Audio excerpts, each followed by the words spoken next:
പ്രിയമുള്ളവരെ, ഇന്നലത്തെ വാർത്താ മാധ്യമങ്ങളും ഇന്നത്തെ പത്രമാധ്യമങ്ങളുമെല്ലാം റിപ്പോർട്ട് ചെയ്തിരിക്കുന്ന അതിപ്രധാനവും വളരെ ഗൗരവതരവുമായ ഒരു വാർത്തയുണ്ട്. കേരള സർക്കാർ കേരളത്തിലെ മതന്യൂനപക്ഷങ്ങളിൽപ്പെട്ട വിദ്യാർത്ഥികളുടെ പഠനത്തിന് വേണ്ടി നൽകുന്ന വിദ്യാഭ്യാസ സ്കോളർഷിപ്പുകൾ 50% വെട്ടിക്കുറച്ചിരിക്കുകയാണ്. സംസ്ഥാന സർക്കാരിന്റെ ചെലവ് ചുരുക്കലിന്റെ ഭാഗമായി ന്യൂനപക്ഷ ക്ഷേമ വകുപ്പിലൂടെ നൽകുന്ന വിവിധ സ്കോളർഷിപ്പുകൾ, എല്ലാ സ്കോളർഷിപ്പുകളുടെയും 50% ആണ് വെട്ടിക്കുറച്ചിരിക്കുന്നത്. ഇത് വലിയ രീതിയിൽ വിദ്യാർത്ഥികളുടെ പഠനത്തെ ബാധിക്കുമെന്നതിൽ സംശയമില്ല. ആദ്യമേ തന്നെ സംസ്ഥാന സർക്കാരിനോട് ഈ വിജ്ഞാപനം പിൻവലിച്ച് നീതി പുലർത്തണമെന്ന് ആവശ്യപ്പെടുകയാണ്. ഇതിപ്പോൾ വിജ്ഞാപനം ഇറങ്ങിയ ഈ സമയത്തെ സംബന്ധിച്ച് വളരെ പ്രധാനമുണ്ട്. നവംബർ, ഡിസംബർ, ജാനുവരി മാസങ്ങളിലായി അപേക്ഷ ക്ഷണിച്ച് വിദ്യാർത്ഥികളെല്ലാം ഈ സ്കോളർഷിപ്പ് അപേക്ഷകൾ കൃത്യമായി ന്യൂനപക്ഷ ക്ഷേമ വകുപ്പ് ഡയറക്ടറേറ്റിൽ എത്തിച്ചതിന് ശേഷമാണ് ഇപ്പോൾ ഈ വിജ്ഞാപനമുണ്ടായിരിക്കുന്നതും സ്കോളർഷിപ്പുകളുടെ എണ്ണം വെട്ടിക്കുറച്ചിരിക്കുന്നതും. ഒരു കാര്യം മനസ്സിലാക്കേണ്ടത്, ഒരു വിദ്യാർത്ഥിയെ സംബന്ധിച്ചിട്ട് ഒരു സ്കോളർഷിപ്പ് അപേക്ഷ സമർപ്പിക്കണമെങ്കിൽ ആ വിദ്യാർത്ഥിയുടെ മാതാപിതാക്കൾക്ക് ഏറ്റവും ചുരുങ്ങിയത് ഒരു 2 ദിവസത്തെയെങ്കിലും തൊഴിൽ നഷ്ടമുണ്ടാവും. അതിന് കാരണം മറ്റൊന്നുമല്ല, അവരുടെ കാസ്റ്റ് സർട്ടിഫിക്കറ്റ്, റിലീജിയസ് സർട്ടിഫിക്കറ്റ്, അതോടൊപ്പം തന്നെ അവർ ഇൻകം സർട്ടിഫിക്കറ്റും അവര് വില്ലേജ് ഓഫീസുകളിൽ നേടണം.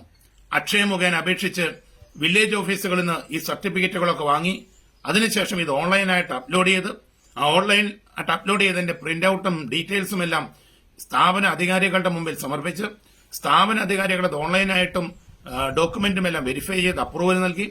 ആ അപ്രൂവൽ നൽകിയ ഡോക്യുമെന്റ് സ്ഥാപന മേധാവികൾ ന്യൂനപക്ഷ ക്ഷേമ വകുപ്പ് ഡയറക്ടറേറ്റിൽ ഒക്കെ എത്തിച്ചതിന് ശേഷമാണ് ഇപ്പോൾ ഇത് സംഭവിച്ചിരിക്കുന്നത്.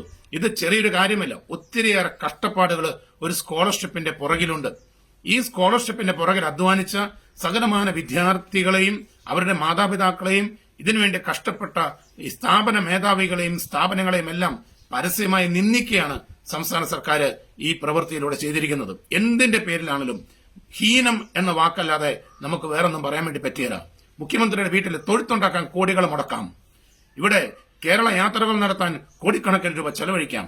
സംസ്ഥാന സർക്കാരിന്റെ പ്രൊമോഷൻ പ്രോഗ്രാമുകൾക്ക് വേണ്ടിയിട്ട് എന്ത് കോടിക്കണക്കിന് രൂപയുടെ അഴിമതി അടക്കം നടത്തിക്കൊണ്ടാണ് ഇവിടെ കോടാനുകോടിയുടെ പരിപാടികൾ സംഘടിപ്പിക്കുന്നത്. മന്ത്രിമാരുടെ പേഴ്സണൽ സ്റ്റാഫിനെയും അവരുടെ സ്റ്റാഫുകളെയും എല്ലാം തീറ്റിപ്പോറ്റുന്നതിന് വേണ്ടി എത്ര കോടിയാണ് മുടക്കിക്കൊണ്ടിരിക്കുന്നത്. അവരുടെ പെൻഷൻ അടക്കം സംസ്ഥാന സർക്കാർ ഇല്ലായ്മയിൽ നിന്ന് കൊടുത്തുകൊണ്ടിരിക്കുന്നത്. അതോടൊപ്പം ഈ കേരളത്തിലെ രാഷ്ട്രീയ തലമൂത്ത കാരണവന്മാർക്ക് വയസ്സാം കാലത്ത് വരുമാനമുണ്ടാക്കുന്നതിന് വേണ്ടി എല്ലാ കോർപ്പറേഷനുകളും, നാട്ടിലുള്ള എല്ലാ കോർപ്പറേഷനുകളും ഉണ്ടാക്കി ആ കോർപ്പറേഷനുകളിലൂടെ അവരുടെ സിൻബന്ധികളെയും നിയമിച്ച് അവരെയും തീറ്റിപ്പോറ്റുന്ന സർക്കാരിന് ഈ നാട്ടിലെ പാവപ്പെട്ട വിദ്യാർത്ഥികളുടെ പഠനത്തിന് വേണ്ടുന്ന അടിസ്ഥാന സൗകര്യം ഒരുക്കാൻ കഴിയുന്നില്ല എന്നുള്ളത് നാണക്കേടല്ലാതെ എന്താ ഉള്ളത്?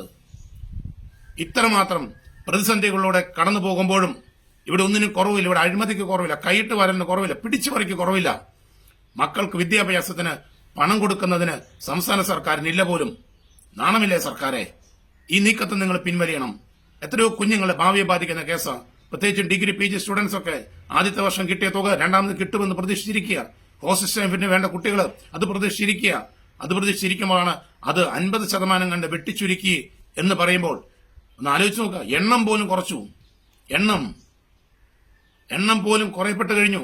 വിദേശ പഠന സ്കോളർഷിപ്പിന് 85 ലക്ഷം രൂപയാക്കി. എത്ര പേർക്ക് കിട്ടും 5 ലക്ഷം രൂപ വെച്ചിട്ട്? നിങ്ങൾ തന്നെ കണക്ക് കൂട്ടുക. 10,000 കണക്കിന് കുട്ടികൾ ഓരോ വർഷവും ഉപരിപഠനത്തിന് പോകുന്ന സംസ്ഥാനത്ത് നിന്ന് വെറും 85 ലക്ഷം രൂപ മാത്രം 5 ലക്ഷം രൂപ വെച്ച് കൊടുക്കുന്ന ഒരു സ്കോളർഷിപ്പിന്റെ കാര്യമാണ്. എത്ര പേർക്ക് കിട്ടും? പരമദയനീയം. ഒരു സർക്കാരിന്റെ പരാജയം, ഭരണപരാജയം, സാമ്പത്തിക മേഖലയിലെ പരാജയം ചൂണ്ടിക്കാണിക്കാൻ ഇതിനപ്പുറത്ത് എന്തു വേണം? ഈ നാട്ടിലെ കുഞ്ഞുങ്ങളുടെ വിദ്യാഭ്യാസത്തിന്, വിദ്യാർത്ഥികളുടെ വിദ്യാഭ്യാസത്തിന് പോലും പണം മുടക്കാനില്ലാത്ത വിധത്തിൽ ദരിദ്രമായ ഒരു സംസ്ഥാനമായി ഇത് മാറിയെങ്കിൽ സംസ്ഥാന സർക്കാരെ സൂക്ഷിക്കുക. ഒരു കാര്യം മാത്രം അവസാനമായിട്ട് പറയാൻ ആഗ്രഹിക്കുന്നു. ഈ ഉത്തരവ് പിൻവലിച്ചില്ലെങ്കിൽ ന്യൂനപക്ഷ വിദ്യാർത്ഥികളെ റോട്ടിലിറങ്ങാൻ ഞങ്ങൾ നിർബന്ധിതരാക്കും. നിങ്ങൾ നിർബന്ധിതരാക്കും, ഞങ്ങൾ നിർബന്ധിതരാകും. എല്ലാ സമുദായങ്ങളും, ന്യൂനപക്ഷ സമുദായങ്ങൾ സംഘടിതമായിട്ട് ഈ നീക്കത്തിനെതിരെ പ്രതികരിക്കണം, സംഘടിതമായിട്ട് മൂവ് ചെയ്യണം, ശക്തമായി പ്രതികരിക്കണം.